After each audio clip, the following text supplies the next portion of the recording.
Haleluya, puji Tuhan.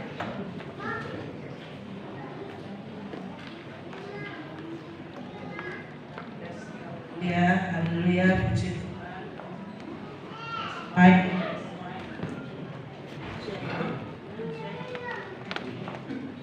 Haleluya. Cek mic. Amin, puji Tuhan. Haleluya. Selamat Paskah. Amin. Saya bilang selamat Paskah, saudara bilang selamat Paskah lagi ya, biar sama, oke? Selamat Paskah. Lagi-lagi selamat Paskah. Tuhan Yesus baik bagi kita semua, amin. Baik, puji Tuhan. Momen yang seperti ini cuma 1 tahun 1 kali, nggak 1 tahun 2 kali. Karena Yesus pun mati hanya 1 kali untuk menebus dosa-dosa kita. Saudara jemaat Tuhan yang saya kasihi, Paskah, saudara, adalah kematian yang membawa kehidupan. Kematian yang membawa kehidupan. Artinya kematian Yesus membawa kehidupan bagi kita semua. Saudara perhatikan, Yesus berada di surga, dia datang di bumi. Untuk apa? Membawa kepada kita yang ada di bumi untuk masuk ke surga. Amin. Sekali lagi, Yesus yang ada di surga, dia datang di dunia ini untuk membawa saudara dan saya masuk ke surga. Yang kedua, Yesus yang tidak berdosa, Yesus yang tidak bersalah, dia menebus dosa kita supaya kita manusia yang berdosa itu mengalami pengampunan dosa. Yesus yang punya surga, dia datang di dunia ini supaya kita yang harus binasa, yang harus masuk neraka, tetapi dia di surga datang untuk membebaskan kita dari api neraka. Ada 10 tahap, saudara-saudara, masa penderitaan Yesus Kristus untuk saudara dan saya. Tahap pertama, kita buka Injil Matius pasal 26. Ya. Kita baca ayat 36 hingga ayat 39, tahap pertama. Injil Matius 26 ayat 36, mari dengan hormat kita bangkit berdiri. Saya akan baca ayat 36, saudara-saudara 37, kemudian 38, saya baca 39 bareng untuk baca ya. Injil Matius 26 ayatnya yang ke-36 di Taman Getsemani. Firman Allah berkata demikian, maka sampailah Yesus bersama-sama murid-muridnya ke suatu tempat yang bernama Getsemani. Lalu ia berkata kepada murid-muridnya, duduklah di sini sementara aku pergi ke sana untuk berdoa. Silakan. Dan ia membawa Petrus dan kedua anak Zebedeus sertanya, maka mulailah ia sendiri dan tinggal. Lalu katanya kepada mereka, hatiku sangat sedih, seperti mau mati rasanya. Tinggallah di sini dan berjaga-jaga dengan aku. Ayat 39, 23. Maka ia maju sedikit, lalu sujud dan berdoa, katanya, ya Bapakku, jika sekiranya mungkin, biar cawan ini lalu daripadaku, tetapi janganlah seperti yang aku kehendaki, melainkan seperti yang Engkau kehendaki. Amin. Puji Tuhan, silakan duduk. Ini adalah tahap awal. Sesudah Yesus berkeliling-keliling dari kota ke kota, dari desa ke desa, mengadakan mujizat demi mujizat demi nama Yesus. Yang lumpuh berjalan, yang buta melihat, yang kerasukan setan disembuhkan oleh Tuhan, bahkan yang mati dibangkitkan, yang gak ada makanan diberikan Tuhan makanan.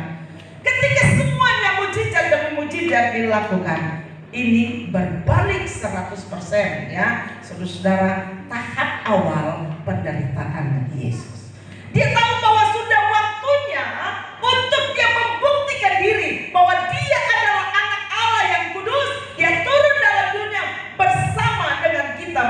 manusia yang berdosa dengan satu program dari surga bahwa Yesus datang demi untuk mengadakan Paskah, keselamatan untuk semua orang. Jemaat Tuhan yang saya kasihi, ketika berada di Taman Getsemani,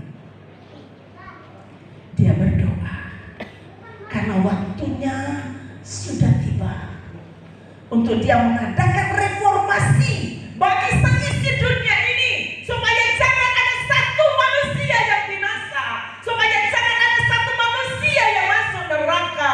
Dia rela memberikan nyawa supaya saudara dan saya itu bisa diselamatkan. Katakan amin. Ini program yang besar dan luar biasa. Maka di Taman Getsemani dia bawa Petrus dan kedua anak Zebedeus. Karena apa? Dia butuh waktu. Dia butuh tempat yang sepi. Dia butuh tempat yang sepi untuk dia mengadakan komunikasi dengan Tuhan, dengan Bapa di surga. Karena 100% manusianya dia tidak akan mampu, dia tidak akan sanggup. Ayat ini berkata, dia rasa takut, gemetar. Karena apa? Tidak ada satu manusia yang mampu akan melewati masa sengsara yang dialami oleh Yesus. Banyak manusia yang sengsara, dianiaya, tetapi tidak seperti penganiayaan, kesesakan yang dialami oleh Yesus. Sedang jemaat Tuhan yang saya kasihi, mari kita renungkan ini firman Tuhan. Ini buat saudara, ini suatu pengalaman, ini suatu kejadian yang sudah terjadi, dan itu bukan untuk siapa-siapa, bukan untuk ciptaan Tuhan yang lain, tetapi ciptaannya ini adalah untuk saudara dan saya. Ini Paskah untuk saudara dan saya. Ayat ini berkata, hatiku sangat sedih, seperti mau mati rasanya. Sedih gimana sih? Susah, sedih sekali. Karena ini bicara diri sendiri, bukan melihat, bukan orang lain. Karena diri sendiri yang alami, dia takut, dia gemetar, saudara-saudara sekalian. Coba satu orang baca ayat Lukas pasal 22 ayat 44. Tolong seorang untuk baca Lukas 22 ayat 44. Kita lihat dalam ketakutan, kepedihan, dia takut, dia gemetar. Apa yang terjadi? Kita lihat Injil Lukas pasalnya yang ke-22 ayat 44. Tolong seorang untuk baca. Lukas 22 ayat 44. Iya. Ia sangat ketakutan dan makin bersungguh-sungguh berdoa. Ia sangat ketakutan. Yesus ketakutan. Dan dia lebih sungguh-sungguh lagi untuk berdoa. Bukan doa yang biasa-biasa, tetapi doa yang pertarungan nyawa. Pertaruhan nyawa dirinya sendiri. Bukan perasaan orang lain, tetapi perasaan diri Yesus sendiri. Untuk saudara, lanjut. Peluhnya menjadi seperti titik-titik darah yang bertetesan ke tanah. Peluhnya, keringatnya, berdoa sampai keringat, saudara-saudara. Bukan keringat yang biasa-biasa.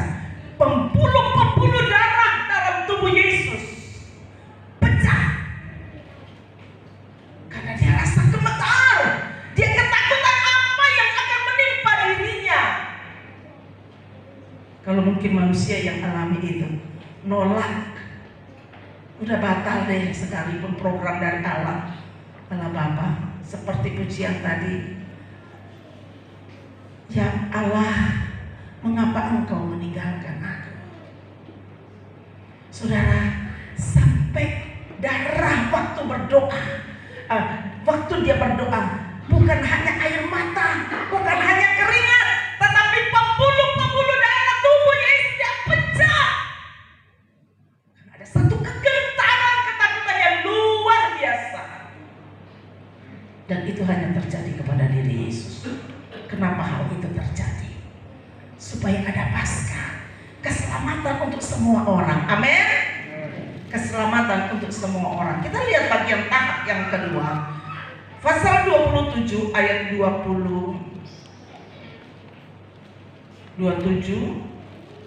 ayatnya ke-28, ayat 27 sampai ayatnya ke-29. Tolong Pak Renat untuk baca ayat ini. Matius 27. Iya, ayat 27 sampai 29. Tahap kedua. Yesus diolok-olokkan. Kemudian serdadu-serdadu wali negeri membawa Yesus ke gedung pengadilan, lalu memanggil seluruh pasukan berkumpul di sekeliling Yesus. Mereka menanggalkan pakaiannya dan mengenakan jubah ungu kepadanya. Mereka menganyam sebuah mahkota duri dan menaruhnya di atas kepalanya, lalu memberikan dia sebatang bulu di tangan kanannya. Kemudian mereka berlutut di hadapannya dan mengolok-olokkan dia, katanya, "Salam, hai Raja orang Yahudi." Iya, terima kasih. Tahap kedua, baju Yesus dilucutin, baju Yesus dilepas, digantikan dengan baju atau kain berwarna ungu. Makanya pasca itu, kalau di Manado itu lomba untuk buat Paskah, jadi di mana-mana pasti ada salib 100 meter salib, 100 meter salib, itu dari kota sampai ke desa-desa. Dan ada di situ kalau di Manado itu lomba untuk bikin taman Getsemani dengan dihiasi lampu-lampu, dihiasi dengan segala macam lah ornamen-ornamen Paskah di situ. Karena ini memang sesuai firman Tuhan. Ini tahap yang kedua. Baju Yesus dilucuti, dilepas. Artinya apa? Baju adalah pakaian. Pakaian manusiawi Yesus dilepas, diganti dengan kain ungu. Kain ungu warna kemuliaan. Warna ungu adalah warna kemuliaan. Baju manusiawi Yesus dilepas, dilucut, ganti dengan kain ungu. Sekalipun harus melewati penderitaan, tetapi ada tubuh kemuliaan yang disiapkan Allah Bapa. Kemudian orang-orang Yahudi menganyam mahkota duri, dan duri itu tajam. Ketika mahkota duri itu ditancapkan di kepala Yesus, orang-orang Yahudi mengambil kayu, dipentung-pentung sehingga mahkota duri itu, duri-duri nancap ke seluruh kepala Yesus. Ada batok kepala, manusia ada batok kepala. Tetapi ketika duri yang sudah dianyam begitu tajam itu ditancapkan di kepala Yesus, dipukul,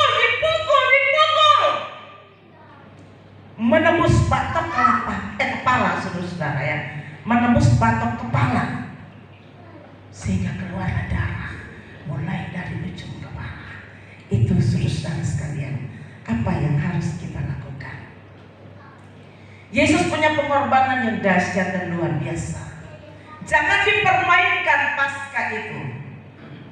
Paskah itu lebih istimewa sebetulnya dari hari-hari raya lainnya, karena ini adalah bicara pengorbanan dan penebusan dosa. Itu tahap yang kedua. Tahap yang ketiga, pasal 27. Saya salah, saudara. Tahap yang kedua, saya kembali lagi tahap kedua, saya salah kebetnya. Tahap yang kedua, Yesus diludahi dan badannya ditinju. Tadi saya sudah tahap kelima tadi, maaf. Tahap kedua, Yesus diludahi dan dia ditinju sampai babak belur. Pasal 26 ayat 67. Coba baca kalian. Pasal 26 ayatnya yang ke-67. Iya. Ayat yang ke-67. Iya. Lalu mereka meludahi mukanya dan meninjunya. Orang-orang lain memukul dia. Ya, yang kedua, saudara-saudara, tahap yang kedua, maka Yesus diludahi mukanya. Diludahi artinya menandakan kebencian yang luar biasa. Manusia benci. Ada memang ayat firman Tuhan katakan, salib merupakan kebodohan bagi dunia, tetapi salib itu merupakan kemenangan bagi orang-orang yang percaya kepada Dia. Amin.